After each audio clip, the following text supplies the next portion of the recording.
Next is business environment. Unit wise discuss कर लेते हैं। क्वेश्चन फर्स्ट है हमारा यूनिट फर्स्ट का, define business environment with its features and importance. Business environment क्या है, उसके फीचर्स, उसके इंपॉर्टेंस क्या है। Next is what are the various factors affecting business environment, कि कौन कौन से फैक्टर्स अफेक्ट करते हैं, प्रभावित करते हैं बिजनेस के इन्वायरमेंट को। Next is what are the various social responsibilities done by the business, एक बिजनेस के लिए, एक बिजनेस के प्रति समाज के, एक बिजनेस के लिए समाज के प्रति क्या रेस्पॉन्सिबिलिटीज होती हैं वो यहाँ पे आपको बतानी है। Next is explain the various components of business environment, business environment के कंपोनेंट्स जो हैं वो बताने हैं। नेक्स्ट यूनिट है हमारा यूनिट सेकंड। क्वेश्चन फर्स्ट है define capitalist with its features and its advantages and also disadvantages. तीन चार चीज़ें पूछी हैं क्वेश्चन में, कैपिटलिस्ट क्या होता है, फीचर्स क्या है, एडवांटेजेस क्या है और डिसएडवांटेजेस क्या है। Next is what is socialism with its features advantages and again disadvantages. Socialism क्या है, उसके फीचर्स क्या है, एडवांटेजेस या फिर डिसएडवांटेजेस क्या है। Next is explain the concept of mixed economy with its features. Next is difference between capitalism and socialism. Next is define public enterprise with its features and also difference between private companies and public companies.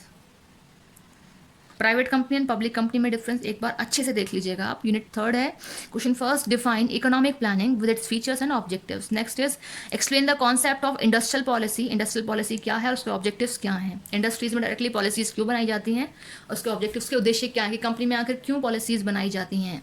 Next is discuss globalisation with its features and also explain what are the obstacles of globalisation. तो globalisation में obstacles क्या क्या आती हैं वो बतानी है। Next question 4, discuss the concept of liberalisation with its features and the objectives. Next question is discuss privatisation with its features and advantages. Next है हमारा unit fourth. Question first, discuss the provisions and objectives of the foreign exchange regulation act 1973। तो foreign exchange regulation जो act है 1973 में बना था, उसके provisions क्या हैं और ऑब्जेक्टिव्स उसके क्या हैं वो बताने हैं। Next is discuss the provisions of the foreign exchange management act जो कि 1999 में बना था। Next is discuss the main features of EXIM policy. जो एग्जिम पॉलिसी है, एग्जिम पॉलिसी बेसिकली हमारे एक्सपोर्ट और इम्पोर्ट पॉलिसी जो बनाई थी, उसके फीचर्स क्या हैं वो बताने हैं। Next is discuss monetary policy. Monetary policy क्या होता है, जो कि मनी के रिगार्डिंग पॉलिसी बनाई जाती है, गवर्नमेंट की तरफ से होती है, पूरा देख लीजिएगा। उसके ऑब्जेक्टिव्स क्या हैं डिटेल में आपको इस मॉनेटरी पॉलिसी को पढ़ लेना है। Next, what are the various instruments of monetary policy. Monetary policy के कुछ इंस्ट्रूमेंट्स हैं वो भी आपको बताने हैं। लास्ट यूनिट है fifth. Question first, define international business and also state what are the factors affecting international trade. Next is what are the various problems of international trade. International trading अगर हम करते हैं तो कौन कौन सी प्रॉब्लम्स अराइज होती हैं वो बतानी है।